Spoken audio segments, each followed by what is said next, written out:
From your favorite source for Chicago White Sox talk, delivering news, interviews, analysis, and more. This is the Sox Machine Podcast with your hosts, Jim Margulis and Josh Nelson. Welcome to this special edition of the Sox Machine Podcast as the Major League Baseball draft is still ongoing as we record this episode. But the Chicago White Sox used their first-round pick on Ole Miss shortstop Jacob Gonzalez, a three-year starter, a National Freshman of the Year, and part of the 2022 National Championship squad. So what else should White Sox fans know about the first-round pick? Well, joining us is the managing editor of RebelsGrove.com, part of the Rivals Network. It's Chase Parham. And Chase, hotty toddy, thanks for joining us on the Sox Machine Podcast. Yeah, appreciate it, Josh. Love to talk to you today. What should White Sox fans know about Jacob Gonzalez? I could go on for a while, but the biggest thing is I think he was built for professional baseball. He was obviously a great college baseball player, but Jacob, you know, we can talk about tools. We'll get into what he actually does on the field, but his temperament is so set for professional baseball. It wasn't a detriment in college by any stretch of the imagination, but, you know, no matter what happened, positively, negatively, good or bad, he was incredibly even keel. He's a kid who does not show a ton of emotion at all. He just shows up at the park. He does his job. And I know it sounds cliche, but for a guy who has had the accolades that he has, you're talking, as you mentioned in the opening, Jacob Gonzalez was the D1 baseball freshman of the year in 2021 on a really good Ole Miss team that was one game away from the College World Series. He's been the starting shortstop for 3 seasons inside the SEC. He's hit since he showed up on campus.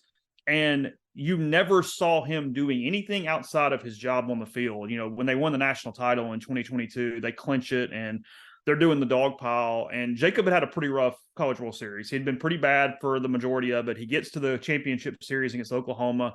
In game 2, Cade Horton, the first-round pick of the Cubs last year, he's the starter for the Sooners in game 2 that Ole Miss clinched it.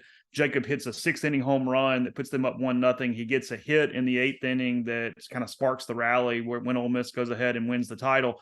And all he does is kind of give a fist pump when they win. He just sort of takes 2 steps in and gives this fist pump. And I was laughing with Mike Clement, who's one of Ole Miss's assistants afterwards. And he said, that's the same thing that if you or me was doing somersaults down the outfield line when the game ended. It's just who he is.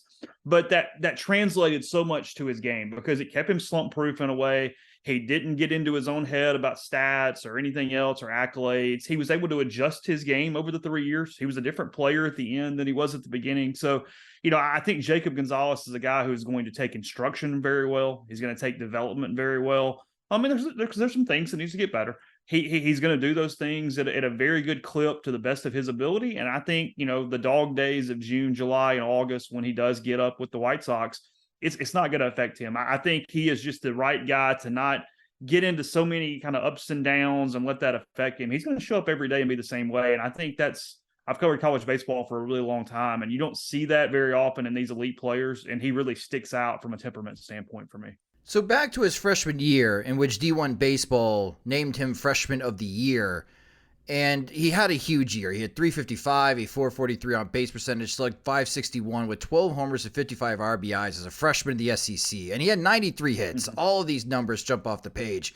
Did Gonzalez have heavy expectations when he walked on the Oxford campus? Probably not to that level. I mean, he was very highly regarded. He was ranked somewhere in the 130s by perfect game coming out of high school. And he was a guy that was a bit of a gift for Ole Miss. So he was probably headed to Tennessee prior to Dave Serrano being fired from the Volunteers back when he was being recruited. And when Dave Serrano left Tennessee, it put Gonzalez up in the air a little bit. He wasn't committed to Tennessee, but he was just sort of headed that way. And he started asking around. And I think even Dave said, hey, why don't you check out Ole Miss? He was friends with Carl Lafferty, Ole Miss's recruiting coordinator, knew those guys, knew that Ole Miss had a really good history of developing shortstops, of having guys who can come in as freshmen and play shortstop. You look back through it, and, you know, Gray Kessinger was an Ole Miss guy who's now with the Astros that just got up this year. Zach Cozart's an Ole Miss shortstop. Errol Robinson was a 3-year starter at shortstop. He's in AAA right now in Memphis. And there was sort of the right path for if Gonzalez could hit the expectations, he could play for 3 years, Ole Miss would take care of him, and he could move forward. So the coaching community sort of pushed him to Ole Miss in a way in that regard. And he came in a very talented class. And it just jumped out immediately from the fall. I mean, you know, in college baseball, for any of your listeners who aren't aware, you have about a 5-6 week period in college baseball in the fall where you intra-squad and you play yourself. And then you have 2 games against some other team, whoever that is, and just sort of a practice. And from day one, it's a lot like spring training, but no matter what the pitchers were doing, no matter what was going on, Jacob Gonzalez hit. I think, I talked to maybe it was Mike Bianco, the head coach for Ole Miss, and he said it took about 2 weeks to realize that even as a true freshman, he was going to be your starting shortstop. And he was going to be able to handle that because he's a big kid. He's 6'2". He's a little over 6'2". It's not your necessarily prototypical shortstop frame, especially coming in as a freshman because you didn't know what kind of weight he would add. You don't know if he'd have to move over to third base. You didn't know what that potentially could look like. So the expectations came once he got on campus. It wasn't a ton or any more different than anyone else when they come in with some high accolades. But the way he hit, you were just sort of waiting on that transition because, a lot of times they hit in the fall and that doesn't always translate because in the fall, again, it's a lot like spring training. Pitchers are working on a lot of different things. They're not exactly trying to get you out. They're trying to work on their own game for later on. And then when they got there and February showed up, he could really hit the fastball as a freshman. And you can lead me into this a little more, but he could really hit the fastball. And the college season is short enough that it takes a little while for the pitchers to figure out what you can hit. And by the time that sort of happened and Gonzalez was going to have to adjust again, well, he had all the confidence in the world. He was really hitting. He was in the middle of an offensive order that was really hitting the baseball from a team standpoint. They could protect him in the lineup, and it just sort of took off. And I thought that early amount of success, given what I said a minute ago about his demeanor, that even elevated him even more because he didn't have to prove to himself that he could hit. He could hit immediately and then just sort of kind of stay on that path. You mentioned 2022, a magical year for Ole Miss. Did Gonzalez always have that flair, the dramatic? Like, I know that he struggled during the College World Series, but to have that type of game in the clincher, going 3 for 4 with a home run and a couple of ribbies, like, was he always that kind of guy that when Ole Miss had a must-win situation, Gonzalez delivered? He was a guy who would do it without necessarily having to do it, if that made sense. I don't know that he was, it's what's interesting about that 2022 season, because for the really bit of background here, Ole Miss was number 1 in the country in March. They were the best team in the nation starting the year, and then they hit a really bad stretch. Ole Miss barely got into the tournament. They were the very last at-large into the field, and offensively as a whole, they were bad during that stretch. They went 14-16 in the SEC. They lost their first game in the SEC tournament. It was a skin of teeth thing. And Gonzalez sort of struggled during that time period as well. He, the whole offense sort of got down. But the team leaders of that team were Tim Elko, who's with the White Sox, Kevin Graham, who was incredibly good, had a runners in scoring percentage average of over 400 in his career at Ole Miss. Those were sort of the leaders. But what that allowed to happen was you couldn't pitch around them because of Gonzalez. It just made Gonzalez better because he was constantly getting pitches. So I don't know if it was the flair for dramatic, if he was always going to be that guy to get the big hit.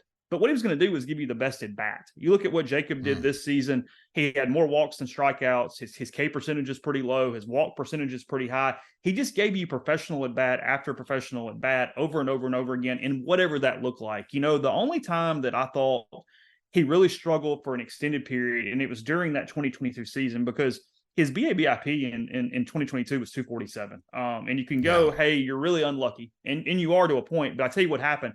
He got very disgruntled by the shift. He really struggled with the shift. He found himself almost hitting into it more than he normally would. I think it got into his head mentally. Now, he still hit 18 home runs.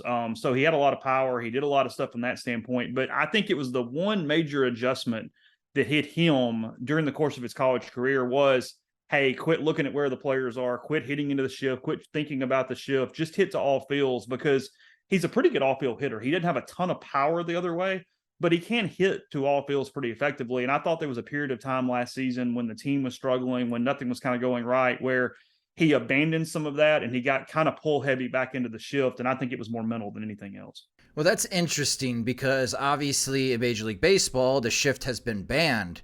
So maybe Jacob Gonzalez will be able to benefit being in the minor leagues. We may see more hits from him, a higher BABIP that we saw in college. That's a really interesting point, Chase. Offensively, you mentioned the pull heavy, and the film that I have watched of Jacob Gonzalez, when you are seeing that type of home run and getting the questions asked over the last 24 hours, does Jacob Gonzalez always pull home runs?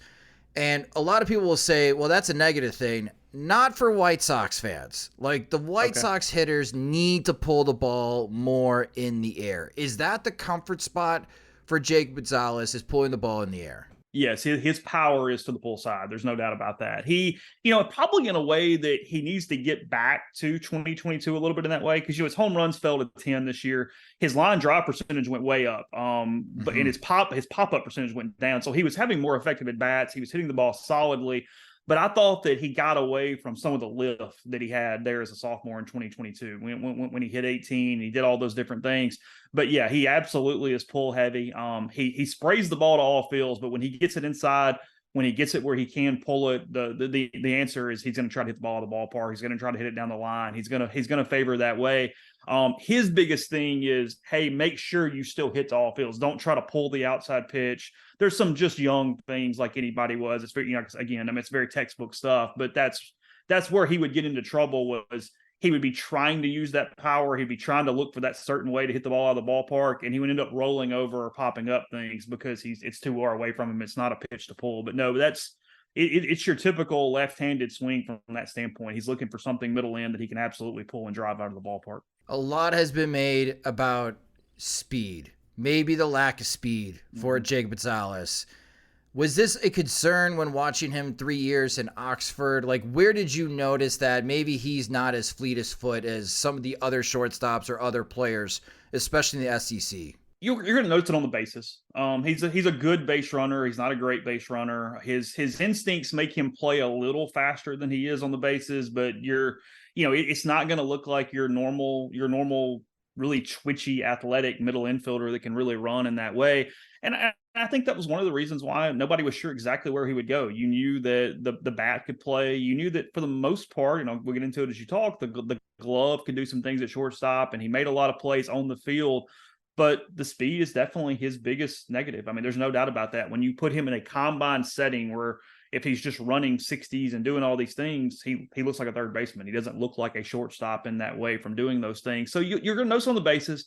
You're going to notice it getting down the line. But from a defensive standpoint, I've watched some good shortstops across the SEC for a long time, and he plays fast enough. You don't notice it from a range standpoint. His first step is really good. His instincts are really good. He's long. I think it's one thing too that, maybe he's not the fastest guy in the world, but they're over 6 foot, 6'2". He uses his length really well. And he uses really good body control. He can get his body back in position to make throws where the normal shortstop can get there, but then he's kind of off foot and he's off balance and he can't come back across. Gonzalez does a really good job of fundamentally catching the ball in the right place where if he can get to it, he's probably going to do a pretty good job of making a throw on it. Yeah, I'm glad you bring those points up because that's the thing that jumped off watching film, especially if you pop in the film of earlier this season when Maryland visited Ole Miss in non-conference play because Matt Shaw, who is taking 2 picks ahead of Jacob Gonzalez, was the shortstop for Maryland. And I put that in quotation marks for the podcast listeners because I wrote about this on SoxMachine.com.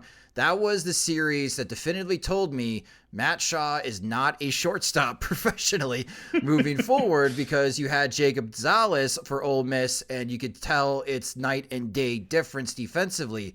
I think what really impressed me the most, Chase, was Jacob's ability to anticipate.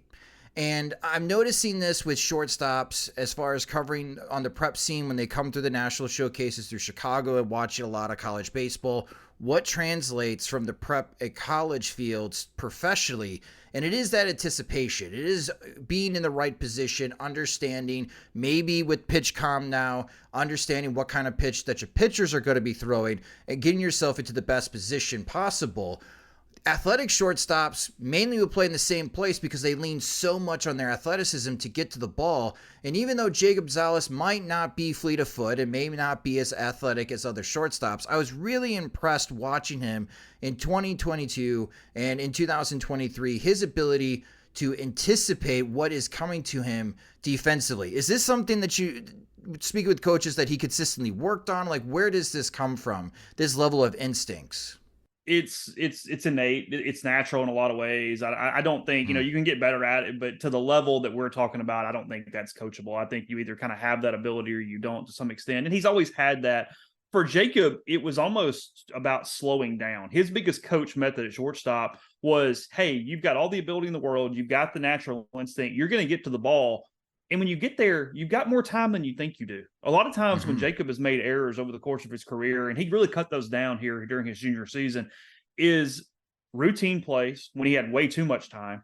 And then second, misevaluating the amount of time he had, and he makes some wild throw or he throws it in the dugout because he's thinking, I've got to rush, when he didn't have to. He could have settled in, So I think the goal was to get out of his own head defensively. And I think that shored him up. That did a lot of things because he told me in the preseason, I wrote a story about this probably back in February.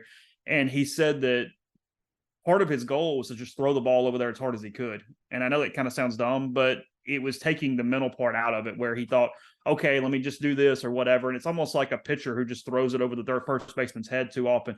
He said, let me just naturally play.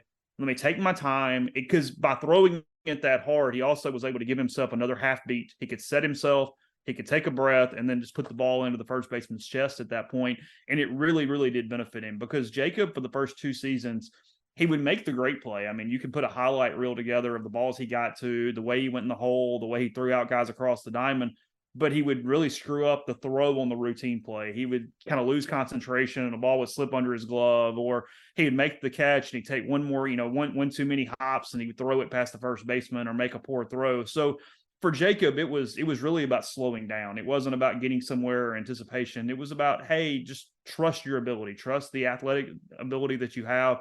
And when you do that, you're going to be okay. And I thought that toward the second half of the year, and in a year where it would have been really easy, Ole Miss struggled, had their worst season in 25 years in 2023, coming off the national title for a multitude of reasons that don't matter to White Sox fans.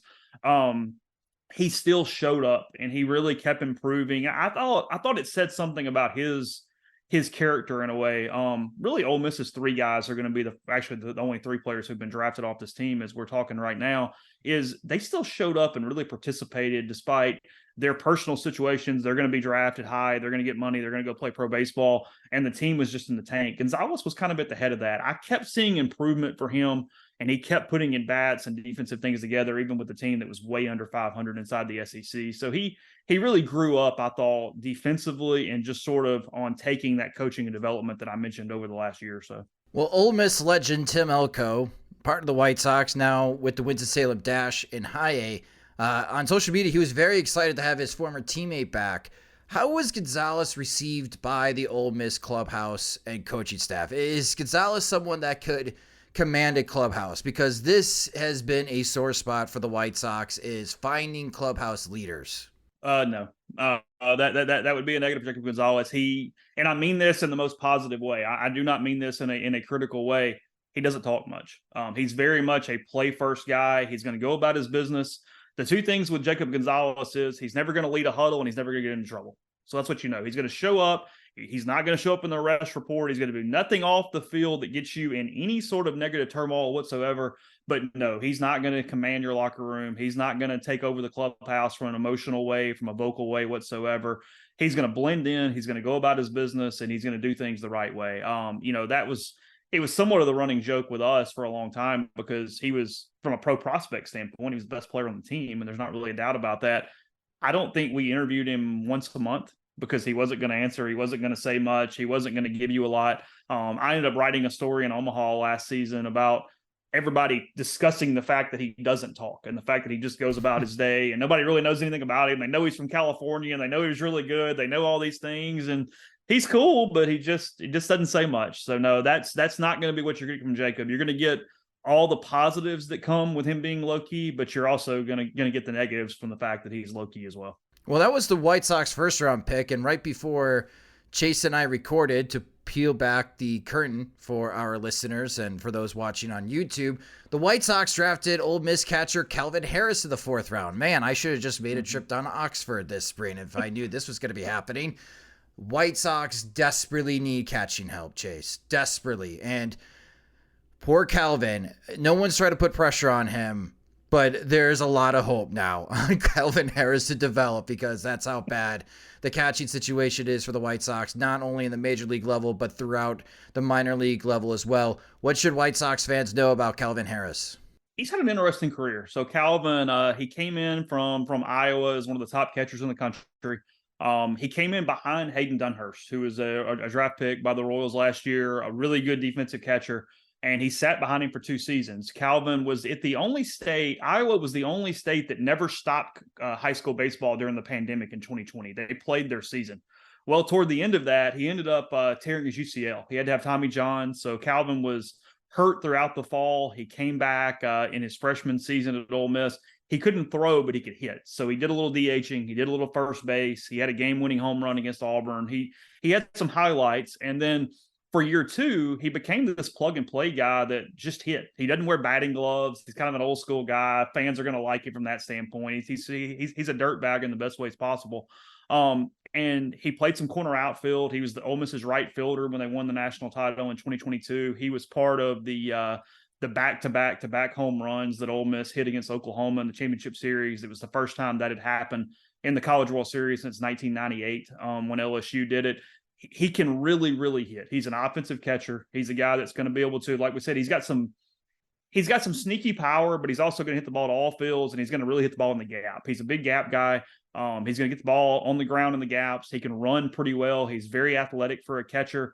And the arm has turned into being okay. It's not going to be elite, but it's more than serviceable. It's above average. I think even at the pro level, it plays without a problem. So I think he does give a chance there. You know, it was a bad college catcher class, but I do think he's the second best college catcher behind Kyle Till of Virginia as far as what's available in the draft. The one thing for Calvin, and this is a glitch that mentally he is going to have to get better at. Ole Miss has worked on him. Ole Miss has 3 catchers on the staff. They've had a lot of success with catchers over the time, but he starts wandering back in the catcher's box a little bit, and it's affected receiving. It's affected throwing because obviously the more distance, the more time, all those sort of things. And they've really had to get him up in the box. And he's a pretty good receiver when he does that. He came in as an elite defensive specialist. That was sort of what Ole Miss thought they were getting with him, and it turned into him being a better hitter than they anticipated once he got into his career a little bit. But I think that is something that will take a little time, and you hope that it just clicks for him because it's all right there. He's a very good athlete, a very good catcher, a very good hitter, but he absolutely can wander back. And when he wanders back, it affects receiving, it affects throwing. It really gets him out of form with a lot of things. So there's going to be that developmental tick that's going to have to be repaired as he gets started. Well, that's really good to know and something to pay attention to when Calvin Harris does join the Chicago White Sox farm system. This has been fantastic stuff, Chase. Thank you so much for joining us. You could follow Chase on Twitter. He's at Chase Parham. Catch up on all the Ole Miss athletic news at rebelsgrove.com or at olemiss.rivals.com. Chase, again, absolute pleasure. If this trend keeps going, if the White Sox are going to draft Ole Miss players every single year, I'm sure we'll talk to you again next year during the MLB draft. But thank you so much for your time. Appreciate it, Josh. Thank you. And that will do it for this special edition of the Sox Machine Podcast. Thank you guys so much for listening. If you just discovered the Sox Machine Podcast, you can subscribe to the show wherever you listen to podcasts, such as Spotify and Apple Music. We also upload our episodes into our YouTube channel at youtube.com/Sox Machine. You can follow us on Twitter. We're at Sox Machine. You can follow me on Twitter at SoxMachine_Josh. We're also on Instagram and Threads, since that's a thing now, at Sox Machine and at SoxMachine_Josh. If you enjoy our work and want more, you can get more by signing up at patreon.com/Sox Machine, where our Patreon supporters get exclusive content and free versions of both the podcast and the website. And when we have new Sox Machine swag, you're the first ones to receive it. Monthly plans start at $2, or you can save with an annual subscription. Again, sign up at patreon.com/Sox Machine. The Sox Machine Podcast is a production of SoxMachine.com, your home for all things Chicago White Sox baseball and part of the Blue Wire Podcast Network. I'm Josh Nelson. Thanks for watching and listening.